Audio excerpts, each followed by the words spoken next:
يحذر المنافقون أن تنزل عليهم سورة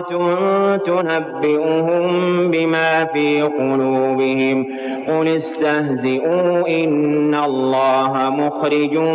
ما تحذرون ولئن سألتهم ليقولن إنما كنا نخوض ونلعب